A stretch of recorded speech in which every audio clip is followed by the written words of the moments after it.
Hey, hello, and hi everyone, this is Linksilo, and welcome to my review of Tales of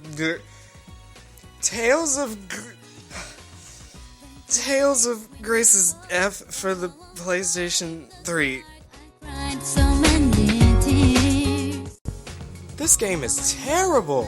I know I didn't go over the review history and different names, but a travesty like this deserves nothing more than a quick and painless thrashing. Not to say that there are good things about this game, far from it. Just realize that good things don't make a good game. Far from that as well. As of right now, let me just get some things out of the way. I really only like 3 things out of this game, and they're pretty major too. The victory theme for battles, the battles themselves, and the victory quotes. You can probably tell that I despise everything else. So without further ado, let's do this thing. And no, I'm not gonna do that old tired gray screen joke again, because let's face it, it was getting old the second time I did it in the first place. I wish that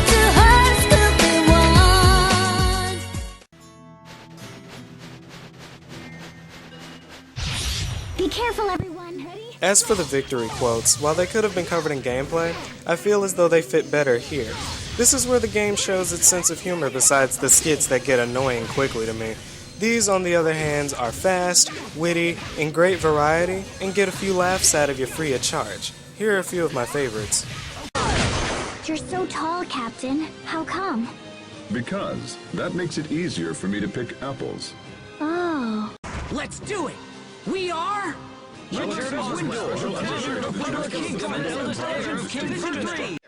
Hubert, why do you wear glasses? Because my eyes are bad. What? Are they dangerous? Somebody save me. And as for my personal favorites from the lovely Pascal... Would have been perfect if you hadn't botched the finish. Flattery will get you nowhere. You insufferable woman. Yay, all right! I did it! Go me! Yoo-hoo! There she goes again. Yes, they've closed the gates to the capital. I don't see Richard anywhere.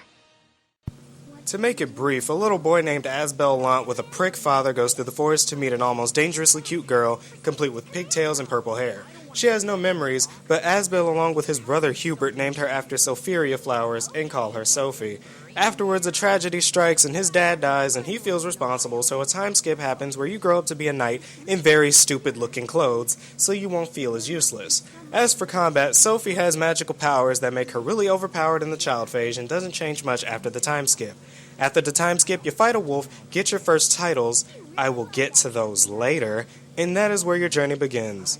And it is just as cliche as it sounds. And just to put it into perspective, the same thing happens in this time skip than what happens to Naruto in his time skip.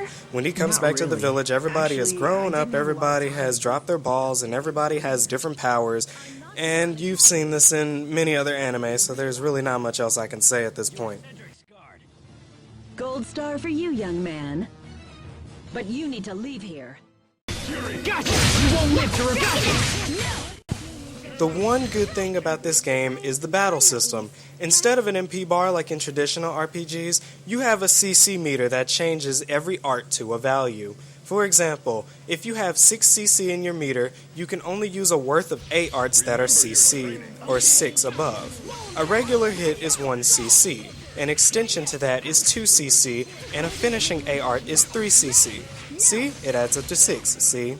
This number increases with time as you level him up, so you can do some long damaging combos with whoever you want to use in the party. Just make sure you have the stat to increase that meter threshold. A simple system for great gameplay. It passes, and every battle is accompanied by a wonderful victory theme that I always try to use in my intro. If you want to have a listen, be my guest. And while I'm at it, I can handle sound here too. It is great. The music and sound effects are satisfying. However, the voice acting, the one thing that connects every pointless event to each other, is awful. Every voice sounds like it was recorded with an old Casio piano, and the graphics are lackluster as well. A Wii could run this. And a Wii did run this. This is a port. No less horrible though.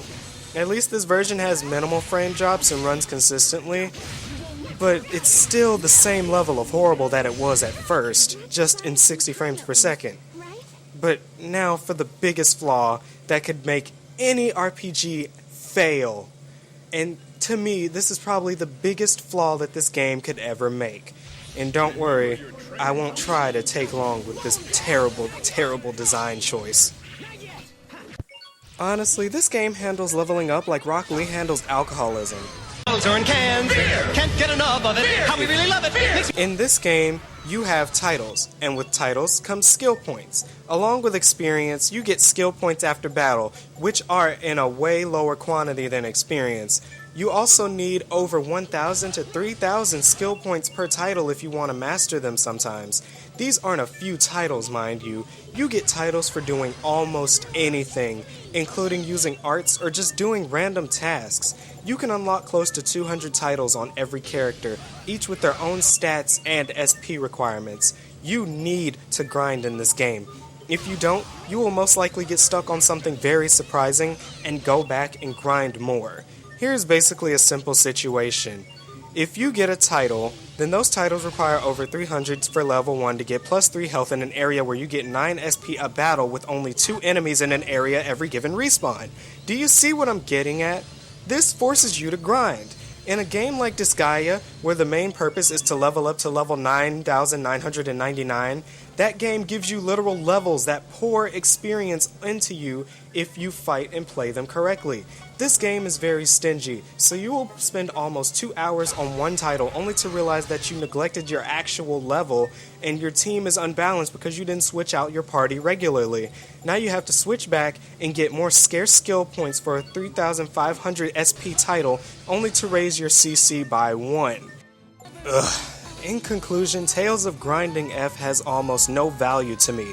30 hours of going through only to get stuck because I didn't grind enough? No RPG should ever make that mistake, and this one deserves a swift deletion from the Tales of series.